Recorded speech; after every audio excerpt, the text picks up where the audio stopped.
I started Single Moms Ministry because I was once a single mom. Actually, I was 16 when I was pregnant, had my son at 17. 3 months later, I married his dad.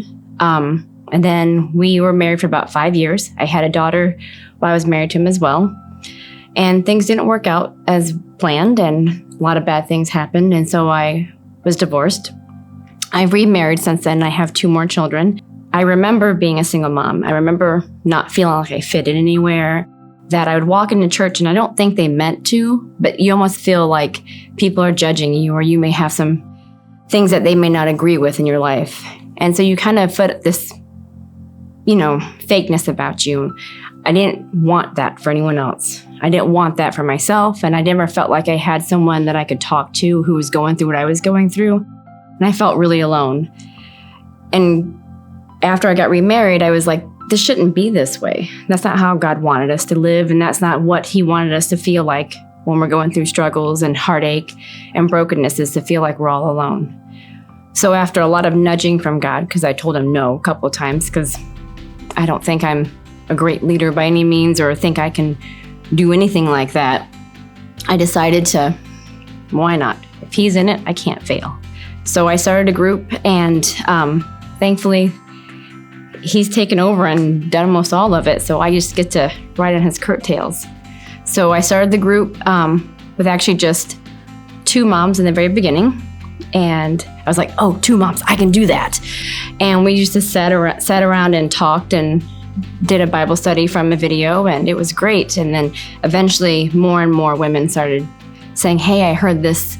And the more women that came in, it seemed like, okay, this is a bigger thing. This is not just a small little tiny small group that I had in mind in the very beginning. God was moving and growing it bigger and better than I could ever plan. I joke around, but I'm trying to change the world. I'm not satisfied with making us pretty on the outside. I want to go deeper, and I want to make sure that everyone feels like they can have that relationship with God too. That it's not just about coming to church and checking off boxes and making themselves feel like, okay, I did good today, so I'm good for the rest of the week. But what does that look like every single day that you're walking alongside others and walking with your kids and walking with Jesus? How can I make that to be something that is life-changing, so that my kids know how to do that, their kids know how to do that, and it just continues on generations. And so I always want moms to come in and feel good about themselves when they come. We hope that when they come that we get to encourage them and give them a little bit of 5 minutes to feel like, okay, I can continue doing this crazy journey of life that I'm on, that I have a little bit of me time. That's why we have sitters that are, background checked and care about those kids and want to feed into them and help them grow to be good people as well, and show them what good Christian men and women look like, so the kids can grow up and they can be different. They can see what that looks like. And that way you don't have to worry about that. So then when we come and we dig deep into seeing what God has planned for us, that we can feel like, okay, we can go out and we can continue in this too. And then that we have a group of ladies that are going through the same exact things you're going through. So you don't have to sit there and tell everyone your whole life story. Sometimes that quiet friend next to you just knows, and they're just there with you.